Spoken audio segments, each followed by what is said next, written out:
안녕하세요. 책 읽는 JS입니다. 오늘 소개할 책은 김지영 지음 필름 출판사에서 펴낸 행복해지려는 관성입니다. 작가는 삶이 대체로 불행하더라도 결국 행복해지기 위해 돌아가는 성질을 행복해지려는 관성이라고 하며 고작 땡땡땡으로 행복해질 수 있다는 딱 그만큼의 긍정과 용기면 충분하다고 합니다. 또 작가는 행복해지려는 관성의 체득을 통해 행복은 노력을 통해 성취하는 것이 아니라 연습을 통해 발견하고 단련을 통해 유지하는 것이라는 생각을 독자들과도 나누고 싶었다 말하고 있습니다. 그럼 우리도 실질적 행복 찾기 연습은 어떻게 하는지 책 속으로 들어가 볼까요? 구독, 좋아요, 알람 설정은 사랑입니다. 시간에도 여백이 필요하다. 출근길 신호등이 깜빡이자 모두 일제히 전력 질주를 시작한다. 아주 지각한 것만 아니라면 나는 되도록 뛰지 않는 편을 택한다. 신호등을 기다리는 2분 남짓한 허락된 무료함을 좋아하기 때문이다. 마찬가지로 버스를 타고 이동하는 것 또한 좋아한다.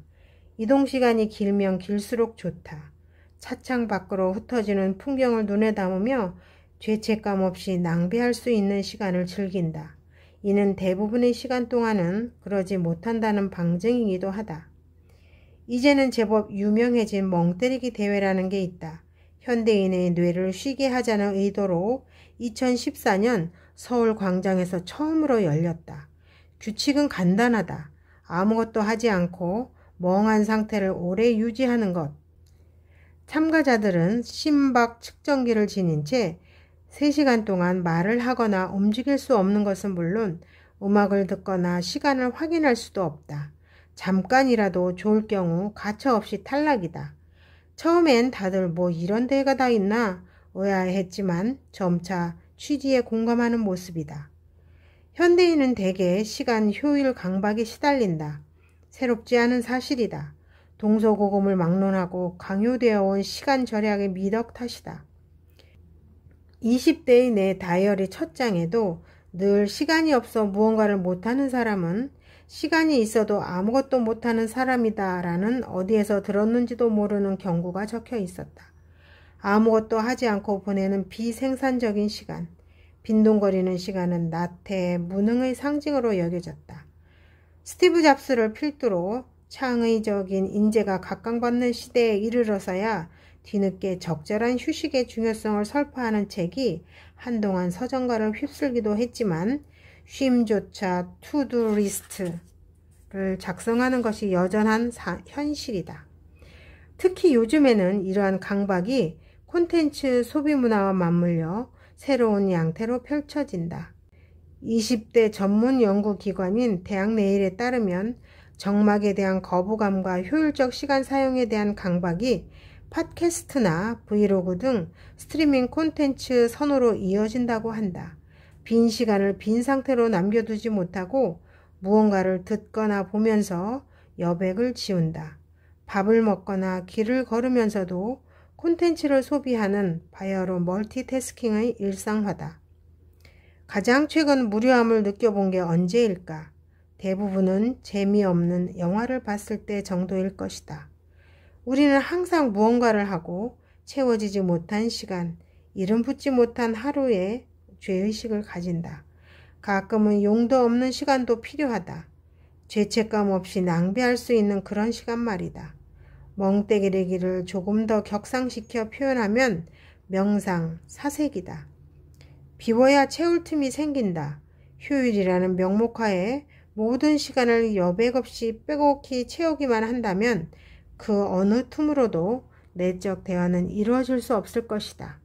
실제로 멍때리기는 뇌 건강에도 큰 도움을 준다고 하니 이제 그만 해묵은 죄책감을 거두어도 되지 않을까? 일상여행법. 나의 청첩장은 비행기 티켓 모양이었다. From single to married. 언어도 문화도 다른 유브월드로의 편도행 티켓이라는 의미와 더불어 일상의 모든 순간을 여행처럼 살아내고자 하는 다짐의 산물이었다. 며칠의 고민 끝에 적은 초대 문구의 시작은 이러했다. 여행이 취미인 연인에서 일상이 여행인 부부로 보다 큰 균형을 찾아가려 합니다. 지난 5년처럼 함께하는 매 순간 여행하듯 설레는 마음으로 소중하게 보내겠습니다. 그로부터 다시 또 5년이 지난 지금은 매 순간의 허구성을 깨달은 바 대부분의 순간을 달성코자 노력 중이다. 그 일환으로 결혼 후 신혼집을 시작으로 이사를 다닐 때마다 동네 이름을 넣어 땡땡 여행이라는 기치로 지내왔다. 그러다 최근 놀거리와 맛집이 풍부한 성수 근방으로 이사를 오면서 새롭게 시작한 프로젝트가 있다. 이름하여 토요 성수. 매주 토요일 저녁에는 예외 없이 전동 킥보드를 타고 동네 맛집을 탐방한다.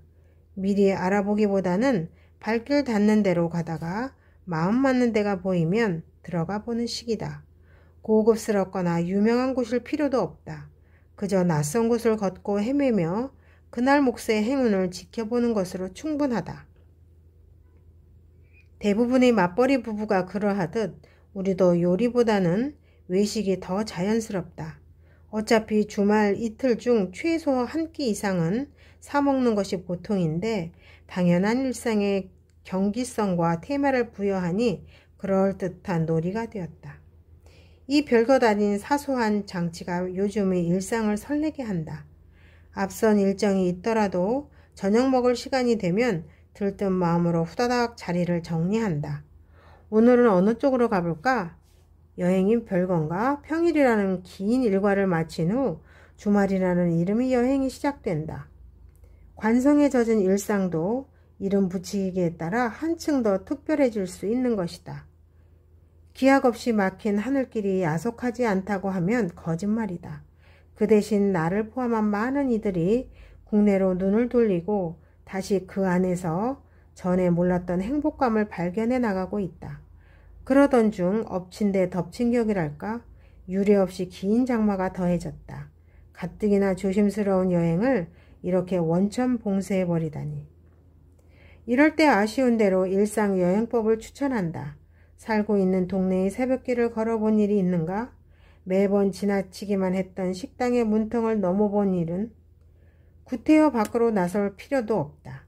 배달 음식 시켜 먹기, 집에서 영화 보기와 같은 별것 아닌 일상일지라도 조금만 다른 시선으로 바라본다면 그 나름의 멋진 여행이 될 수 있다. 돌아보면 여행이 좋았던 까닭은 대부분 그때 장소가 아닌 여행 중이라는 사실 그 자체에 기인했다. 사소하지만 귀한 순간들을 알고 놓치지 않고 기뻐하는 것, 하루하루를 최대한으로 곱씹으며 아쉬운 마음으로 놓아주는 것, 요컨대 설레는 연습, 아무래도 당분간은 그렇게 수련하는 마음으로 지내야겠다. 다시 쓰는 백문백답. 가끔 가슴이 답답할 때면 사회 초년생 시절 처음으로 독립해 머물렀던 동네를 찾는다. 그리 길지 않은 시간이었다. 8개월 살았다고 하기엔 짧지만 여행했다고 하기엔 충분히 긴 시간. 반짝이는 천이 흐르고 푸른 숲이 우거진 아기자기한 카페가 즐비한 사랑스러운 동네. 그리고 그곳에 처음 온전히 내 힘으로 마련한 작은 원룸 하나. 퇴근 후 집에 들어설 때면 마치 다른 세계로 들어선 듯한 착각마저 잃었다. 안전하고 포근한 오직 나만을 위한 세계. 그래서인지 지금도 그 동네만 찾으면 가슴이 두근거린다. 그전까지만 해도 나는 내가 취향이 없거나 뚜렷하지 않은 사람이라 생각했다. 선호가 충돌할 때면 늘 손쉽게 물러서는 쪽이었고 학창시절부터 내 방에는 그 흔한 연예인 사진 한 장 없었다. 그랬던 내가 내 집이 생기자 입맛대로 꾸미는 재미에 푹 빠져들었다. 서툴지만 조금씩 요리도 시작했다. 고등학교 졸업 이후 좀처럼 접할 기회가 없었던 미술학원에 등록했고 듣지 않던 음악을 듣고 보지 않던 영화를 보기 시작했다. 그간 한 번도 누려보지 못했던 성적표도 합격 증서도 없는 취향 찾기의 사치에 푹 빠진 꿈같은 시간이었다. 그러다 문득 백문백답을 떠올렸다.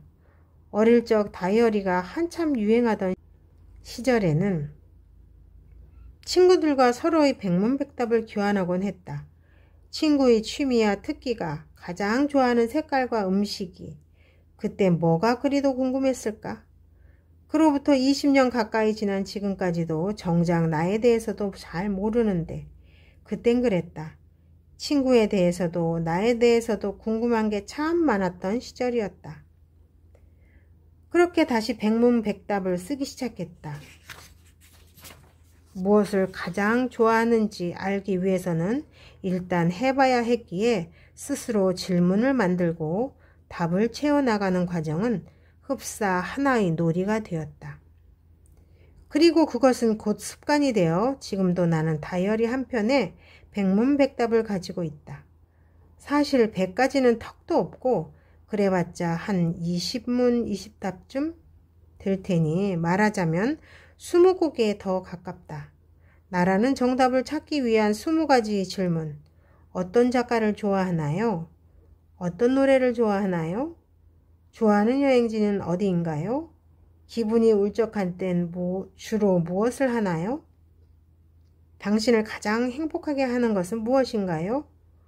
어린 시절과 달라진 게 있다면 이제 나를 대신해 내게 이러한 질문을 던지고 더욱이 그 답변을 자신의 다이어리 한 편에 소중히 진열해 줄 이는 없다는 것이다.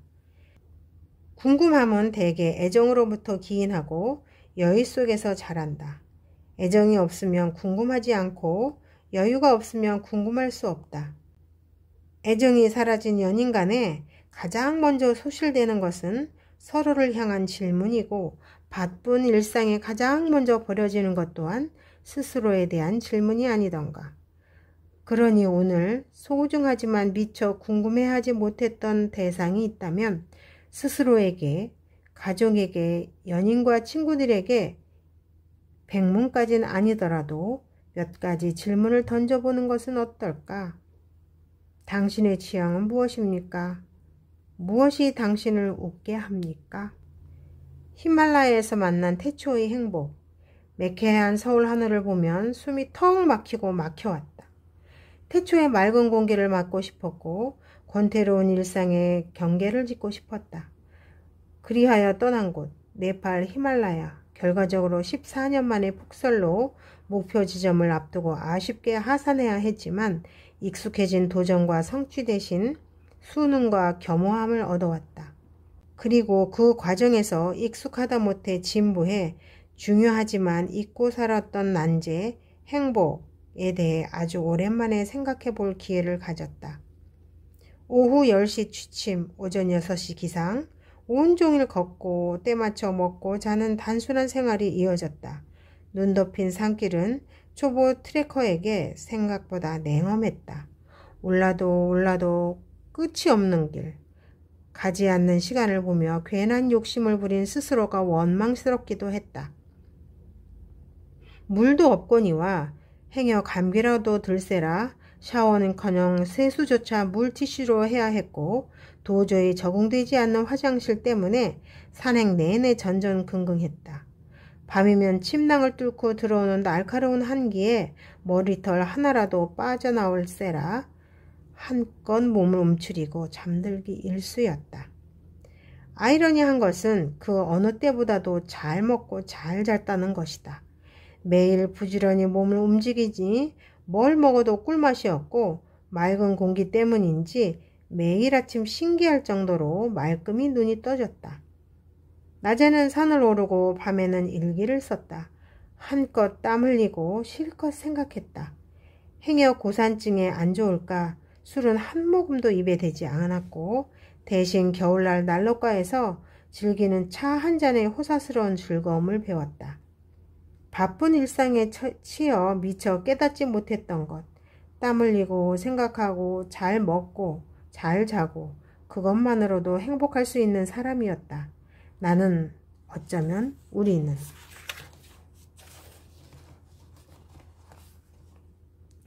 방은 난방이 전혀 안 되기 때문에 일과를 마친 트레커들은 로지 식당의 난로가에 모여들었다. 젖은 신발을 벗어 말리며 대개 차를 한 잔씩 마신다. 타닥타닥 장작 타는 소리, 손끝부터 전해오는 온기, 몇몇은 꾸벅꾸벅 졸면서도 방으로 돌아가는 시간을 최대한 늦추려 애쓰는 듯 보이고 몇몇은 일기를 쓰며 하루를 갈무리한다. 그리고 이내 이야기꽃이 핀다. 트레킹 중에 만나는 모든 이가 스승이자 벗이다.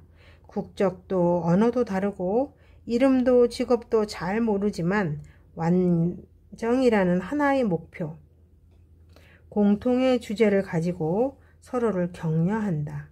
사는 모두에게 공평하게 길을 내어주기 때문에 결코 경쟁하지 않는다. 나보다 앞서 길을 나선 모든 이들은 무엇이든 배울 점이 있기에 모든 이에게도 선뜻 조언을 구하고 상대편 또한 선뜻 도움을 건넨다. 신뢰와 응원에 기반한 낯선 이들과의 교류는 그 자체로 따뜻한 수프 같았다. 늘 날이 서 있던 일상에서 경계심으로 꽁꽁 얼어붙은 마음을 구석구석 녹여주었다. 하산길, 멀어지는 설상과 마음속으로 작별 인사를 한다. 아쉬운 마음에 몇 번이고 뒤를 돌아본다. 내려가면 일주일 만에 머리도 감고 따뜻한 물로 샤워도 하고 시원한 맥주도 한잔하고 자축의 삼겹살 파티도 벌이고 바스락거리는 침구를 덮고 자겠지만 어딘지 아쉽다. 태초의 깨끗한 공기와 더불어 몸은 불편하지만 마음은 온전히 편한 이 태초의 행복이 너무나 그리울 것 같다. 어릴 적 내게 괴짜 같은 버릇이 하나 있었다.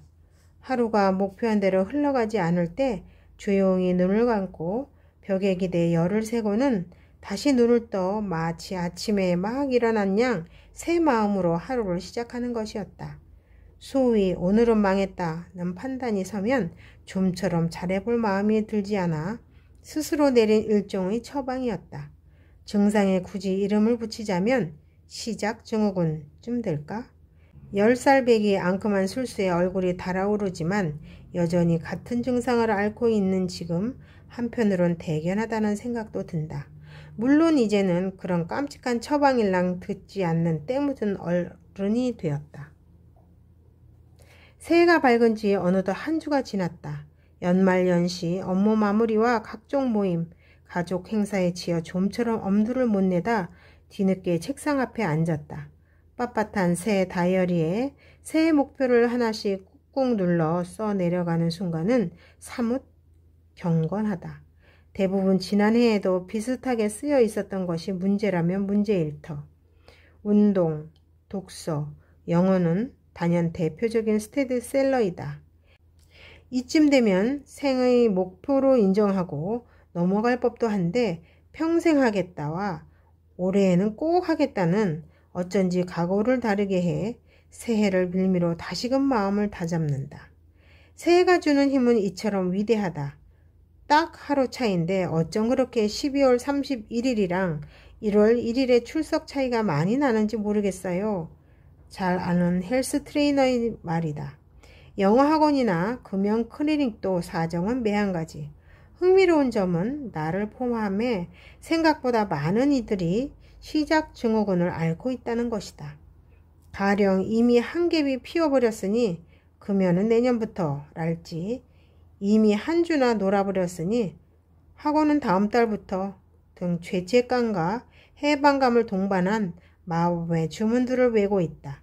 덕분에 헬스장 등록률은 연초를 피크로 우하향하고 중고 서점엔 앞장만 풀었다 지운 흔적의 영어 교재들이 산더미처럼 쌓여 있다. 시간은 인간이 목적의식을 가지고 살아가게 하는 기본적인 장치이다.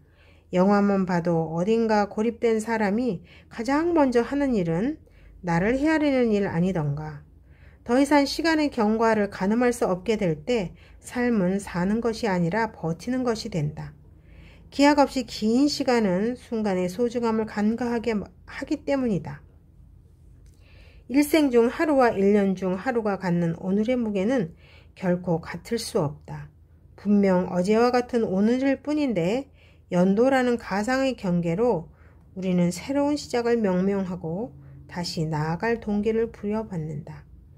그런 의미에서 새날의 시작은 반드시 연도가 아니어도 좋겠다. 벽에 기대 눈을 감았다 뜨는 앙큼한 속임수까진 아니더라도 내 나름의 시작 증후군 처방을 내려보는 것은 어떨까? 모르긴 몰라도 해 중반쯤 올해는 망했다며 포기하는 위험을 조금은 덜 수 있지 않을까? 낮잠을 한숨 푹 자고 일어나 뒷산에 올랐다 내려오는 것도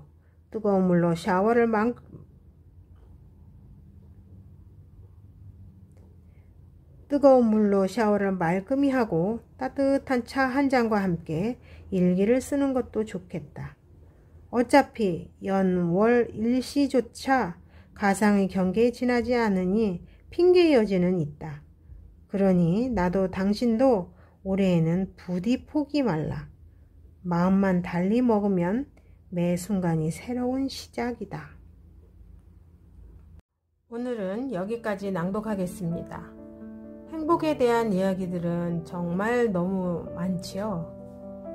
카를 헤르만 부세는 그의 시 행복을 찾아서에서 산 너머 저 멀리 걸어가면 행복이 있다고 사람들이 말하기에 아, 나도 남들을 따라갔다가 눈물만 흘리고 돌아왔네 라고 시에서처럼 행복이 어디에 따로 있는 것이 아니라 소소한 또는 정말 작은 일에도 행복해질 수 있으면 그것이 행복임을 다시 한번 깨닫게 해주는 책이었다고 생각되네요.